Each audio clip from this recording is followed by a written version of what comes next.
Olha, ou a gente toma a frente e começa a nossa reviravolta na maneira que a gente interpreta o mundo ao nosso redor e toma alguma atitude para mudar as coisas, ou a gente fica esperando para ver que reação teremos. Pode ser que as tuas reações sejam treinadas para serem as melhores, mas se a gente deixar para o improviso, pode virar sorteio. Quer saber mais? Vem pro vídeo!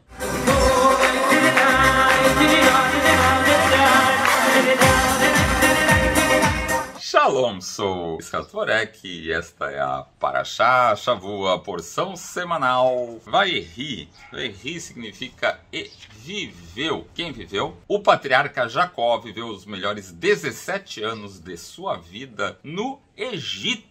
Puxa vida, foi prometida a Terra Santa. O cara passou a maior dificuldade, teve que enfrentar o irmão Esaú, aí teve que fugir para Harã, enfrentou Labão, volta, tá o Esaú de novo lá, quando achava que ia estar tudo certo. Olha lá na Parashá Vayeshev, dá aquele problema entre os filhos, o José acaba sendo levado para o Egito, né? Jacó tinha sido informado que ele tinha sido morto por um animal, mas na verdade ele tinha sido vendido como escravo. E aí, depois das duas Parashot anteriores, a gente tem toda a história de como ele se levanta, como seu filho José se levanta, pior escravidão, para se tornar o vice-rei do Egito, e como isso salva toda a sua família. E agora Jacó, com todas as homenagens, vem com todos os luxos para ser o pai do vice-rei do Egito. Então, são 17 anos dos melhores da vida do Jacó, mas aí é que entra essa história da reviravolta, no jeito que a gente interpreta as coisas. Como é que pode uma pessoa que está longe de casa, longe do seu lugar, longe daquele espaço que a gente realmente tinha planejado a vida toda para ser, e esses vão ser os melhores anos da nossa vida? Para pensar, o que isso tem a ver com agora que nós plantamos e estamos colhendo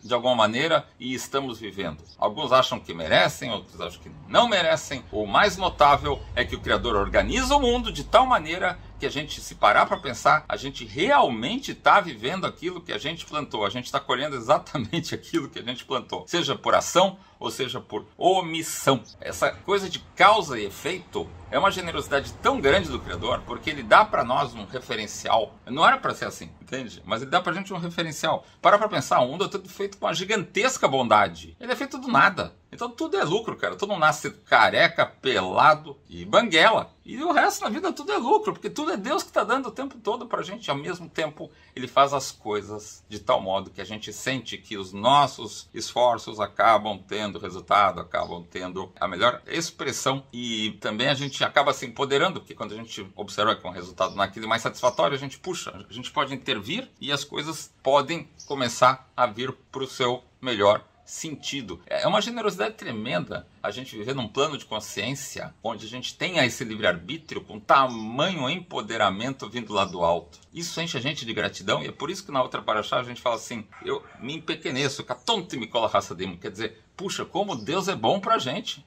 Como a gente se arrepia quando a gente começa a reparar como Deus é bom pra gente. Porque mesmo às vezes a gente tendo um impulso mais animalesco, mais imediatista, mais me dá, a gente realmente vê a prevalência do melhor plantio ao longo do prazo. A gente vendo as coisas que não se resumem só àquele resultado imediato, as pequenas falhas, as pequenas vitórias vão se acumulando e a gente vai filtrando e vai pesando e vai tirando o melhor de cada uma. E quando a gente vê que é feito assim, o mundo é feito de modo, tá tudo esperando pra gente se dar bem, a gente sente mesmo. Tanto me coloca essa mas a gente sente, meu Deus do céu, você realmente me ama, cara. Você acredita na gente, mesmo que eu às vezes tenha sido feito para não acreditar em mim. Ah, foi alguma falha de criação. Que tipo de criação a gente está dando para os filhos? Que tipo de exemplo a gente está dando para as pessoas que nos cercam, sobre as quais a gente tem ascendência, responsabilidade? A gente está reforçando a autoestima dessas pessoas, a autonomia dessas pessoas, a capacidade delas de realizar as coisas, ou a gente está na sabotagem? Você parou para analisar esse processo? Então, assim, ó, as contas a gente faz nas pontas. Às vezes no meio do processo não dá. Mas realmente, assim, ó, boa parte do tempo de um trabalho bem feito passa por a gente afiar o machado, cortar mesmo a árvore que precisa ser cortada para, lógico, replantar outro lugar, mas para poder depois ser usada para um móvel, para ser usada para um fim construtivo, é o que leva menos tempo. Quanto tempo a gente está afiando? Quanto tempo a gente está se melhorando? Quanto tempo a gente está se conscientizando? E quando a gente está executando a tarefa, em que grau que a gente está mostrando isso? Quando a gente se dá conta que a gente vive num universo que pela bondade lá do Criador possibilita tanto desenvolvimento e mérito para uma criatura, a gente se enche de gratidão, a gente fica, meu Deus, olha, eu vou merecer. Imagina a satisfação que você dá pra gente quando você bate aí no nosso like, cara. Quando tu compartilha esse nosso vídeo com os amigos, quando tu manda um pix aí pra gente melhorar essa prestação, essa entrega que a gente faz por aqui, quando você nos acompanha nas aulas presenciais, online, nas outras redes sociais aí, enfim, quando você pega um compromisso com você mesmo e quando vem essas mensagens mostrando como tem gente que está a fim de melhorar a sua vida a partir de agora. Então, o que está esperando? Vem junto e vamos parar para pensar sobre alguns insights dessa paraxá. Como nós temos falado, nós temos, olha aí no link na descrição, a gente tem a parte histórica e do Midrash muito bem detalhada sobre essa paraxá nesse link aí. Hoje a gente vai olhar um pouquinho mais com foco no Mussar, ou seja, na ética e na alma, na Kabbalah, que tem semeada aqui dentro deste trecho da Torá para levar para uma inspiração de mudança imediata que possa servir para, quem sabe, dar um peteleco e às vezes aquele empurrãozinho que faltava para essa ideia maravilhosa que você já tinha na cabeça ou no seu coração sair para fora. Então que Deus ajude e inspire e vamos nessa. Primeiro de tudo, verdadeira alegria. É uma lição que a gente tem nessa paraxá. Qual que é a verdadeira alegria? A verdadeira alegria talvez seja a gente poder estar coerente com o melhor propósito da vida. Qual é o sentido da vida? Essa é a grande pergunta, cara.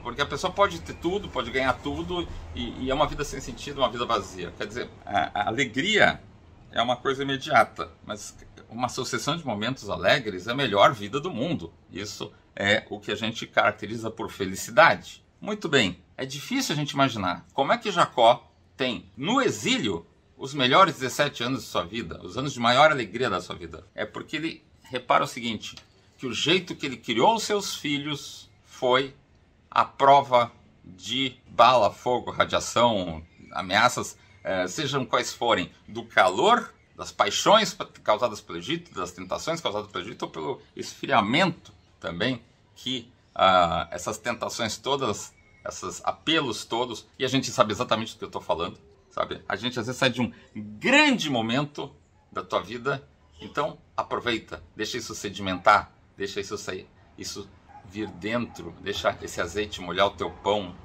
curta, celebre aquilo que você está plantando, aquilo que você colheu, mas muitas vezes as pessoas simplesmente assistiram um baita de um filme lá no cinema, pagaram uma fortuna e tal, chega em casa, liga imediatamente a televisão e aquilo se banaliza.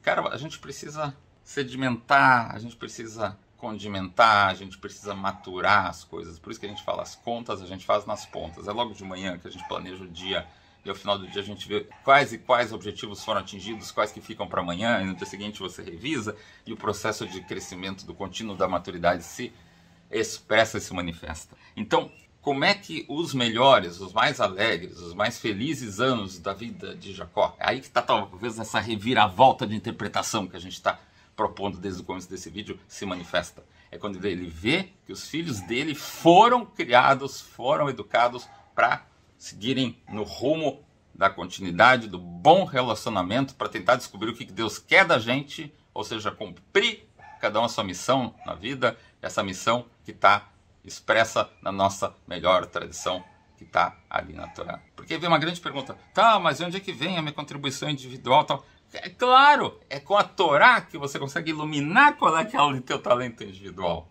Por isso que a gente precisa conhecer tudo que veio antes, porque daí você consegue entender exatamente qual é a tua diferença, para você não ficar perdendo tempo reinventando a roda, vai ver tudo que já foi feito, e aí a partir daí você, mas eu posso, às vezes, com um passozinho adiante, considerando que quem já te trouxe até aqui, milhões de quilômetros, às vezes o oceano todo já foi atravessado, talvez todo o teu papel seja simplesmente pular do bote e pisar na terra nova, onde tudo está pela frente para ser feito, conquistado e você fazer toda a sua única diferença nesse mundo. Lembre, nunca em toda a história da humanidade vai ter outra pessoa que nem tu és. Nem houve, nem há, nem haverá. Mesmo que te clonem, cara, porque essa pessoa vive em outro tempo.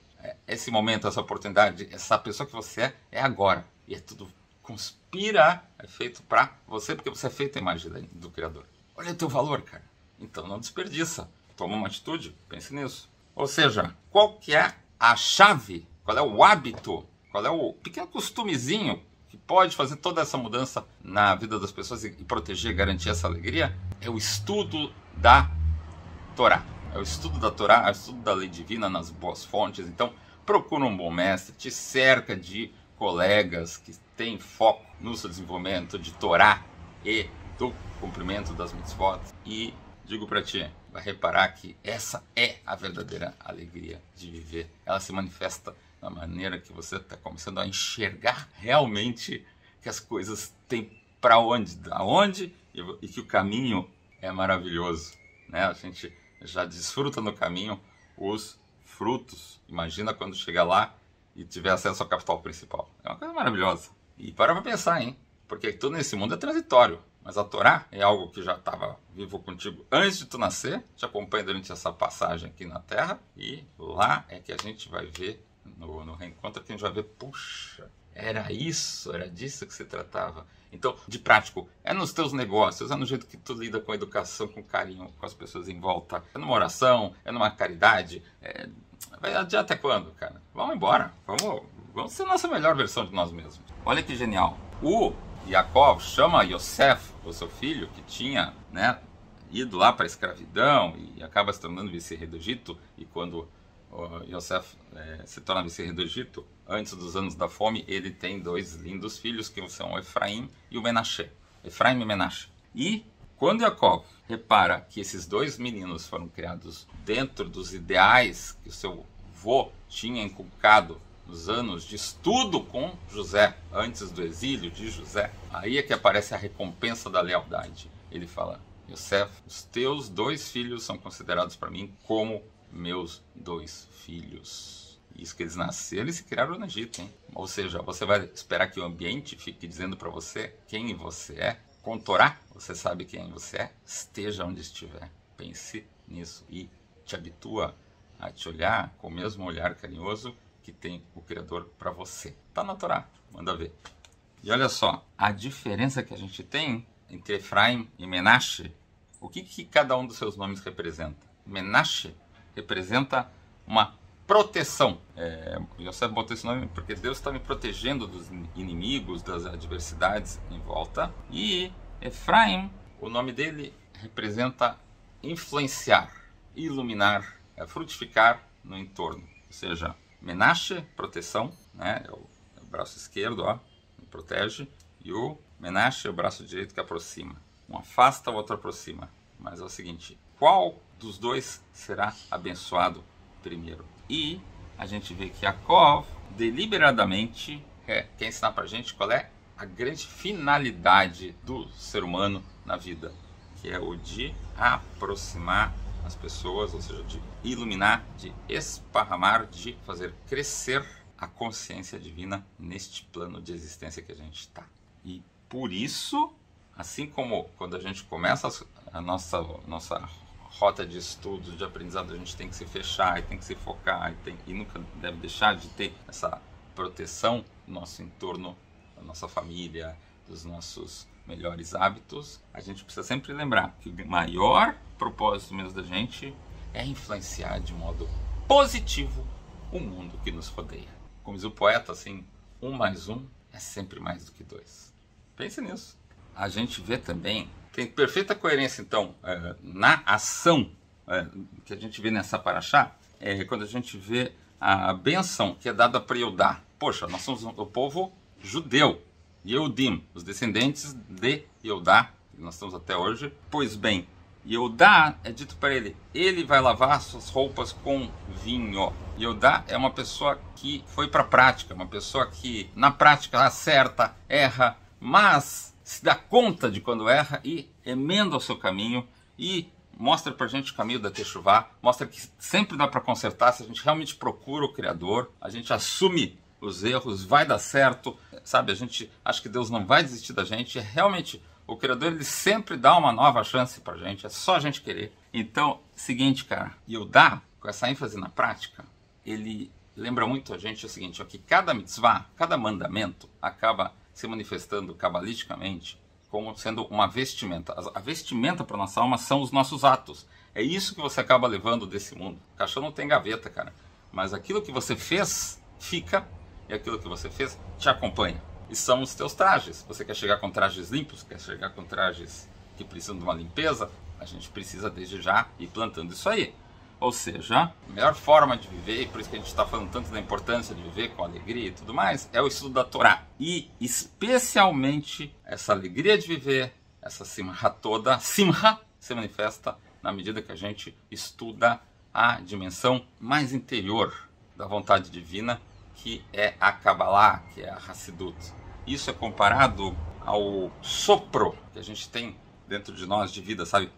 O Criador soprou a alma dentro de Adão e de Eva. E é a mesma coisa. Essa parte mais interior, mais profunda, esse sopro de vida, é o que realmente aparece na gente no entusiasmo de viver. Então, te habitua a estudar sempre um pouquinho isso de maneira orientada, de maneira correta e bem acompanhada. Se tiver dúvida disso, entre em contato, a gente vai tentar ajudar, porque cada pessoa tem a sua marca, o seu caminho, tem sua busca, sua sede, e Deus certamente quer te ajudar. É mais do que o bezerro quer mamar, a vaca quer dar leite. Então vamos aproveitar que está tudo feito a nosso favor. Outro contraste que a gente vê na hora que são dadas essas bênçãos para as tribos, a gente vê o seguinte: algumas tribos são comparadas a animais selvagens e outras tribos são comparadas a animais domésticos. Então, quando a gente fala do animal selvagem, a gente está falando que é aquele amor apaixonado, é aquele entusiasmo de criança, aquele anseio pelas perguntas e pelas respostas, é querer saber mais, é avançar, é se expandir. É o animal selvagem. E já outros já se caracterizam, outras pessoas se caracterizam por quê? Pela característica de um animal doméstico, ou seja, ele aceita de maneira disciplinada, coerente, obediente o trabalho a que assumiu fazer, o que lhe é designado, e principalmente o mérito da submissão à vontade divina. Quem fica se submetendo à vontade das outras pessoas tem que se perguntar se ela está realmente se submetendo à vontade divina. Se submeter é uma grande virtude na medida que você vê que essa submissão é aquilo que Deus espera, porque senão é uma coisa chamada falta de autoestima. Então a gente precisa fazer um Kabbalat ou a submissão Malchut Shamayim, ao reino dos céus, ou seja, a gente sabe ao que se submeter? À lei. E qual é a lei? A lei pela qual o mundo foi criado e que é todo criado para o nosso bem. Qualquer lei que não seja coerente com essa lei não vai perdurar. Então a gente tem esses dois tipos de filho, esses dois tipos de tribo. Tem bênção para esse tipo de filho, para aquele que tem aquele anseio de achar o seu caminho, aqui regras, né? Quais são as regras, por onde chegar, e aquele que já sabe quais são as regras e as cumpre. Ou seja, é do equilíbrio dos dois que a gente acaba descobrindo a importância de cada uma das tribos incorporar dentro de si as características das outras tribos dentro de si mesmo. Portanto, é assim que a gente incorpora esses dois modos de nos relacionarmos com o mundo. É ansiando em transcendê-lo e trabalhando para o seu aperfeiçoamento. A gente quer ser sempre um pouco mais do que a gente é, a gente quer dar um pouco mais do que a gente tá, e ao mesmo tempo se habituar ao bom cumprimento disso. É fantástica a autonomia e maturidade das pessoas que observam que estão escolhendo a regra pela qual vivem, e a satisfação que a pessoa tem de saber que viveu, que vive, que conseguiu executar a sua vida de acordo com o que ela se propôs a fazer, mesmo que os resultados imediatos não tenham sido os melhores logo de cara, às vezes são, às vezes não são, isso não depende só da gente, mas a pessoa saber que fez aquilo que era melhor, meu Deus, isso não tem o que dizer, e proteja muito isso na sua vida, proteja demais, tá? E se perdeu isso, recupera logo, tá? Tens amigos, a gente está aqui e Deus vai ajudar. Pense nisso e bota em prática. Para a gente tomar algumas medidas práticas nesse sentido, para pensar o seguinte, ó, algumas sugestões assim, de maneiras sobre como fazer isso efetivamente. 3 maneiras. Primeiro, te concentra nas tuas tarefas pessoais. Número 2, convida mais gente para participar dessas atividades que você faz e que você descobriu que são tão legais. Então deixa um espaço para que os outros também possam se desenvolver nisso. E número 3, não hesite também sair da tua área de conforto para ir ajudar em tarefas que às vezes não são teu forte, mas você acaba descobrindo que de você estar lá e de boa vontade você vai fazer toda a diferença. E esse ciclo de, ou seja, fazer aquilo que é o teu melhor. 2, chamar mais gente para poder desfrutar disso. E terceiro, estar disponível para ajudar mesmo naquilo que não é o teu forte, gera um círculo virtuoso que se expressa no reforço de uma união de todas as tuas forças potenciais e também de todas as forças potenciais de todas as pessoas que compõem a tua família, a tua empresa, a tua coletividade, o nosso povo. E, meu Deus, a gente, quando vai ver, atingiu uma coisa chamada sinergia, que é extremamente abençoada e que muitas pessoas se dão conta que é disso que se trata. É você tá assim, sabe, eu tô como equipe jogando bola, a equipe tá tão acostumada a jogar junto, cara, que o adversário nem entende, porque eu tô olhando pro gol e eu passo com o meu pé e a bola já tá no pé do meu outro colega e ele é que vai fazer o gol. Isso é uma sinergia, entende? É quando a gente começa a ver que todas aquelas forças aparentemente contraditórias da vida, por causa do hábito de botar o foco em cada atividade que a gente faz em servir, ou seja, por que eu tô aqui? Para que eu tô fazendo isso daqui? E para quem? Meu Deus.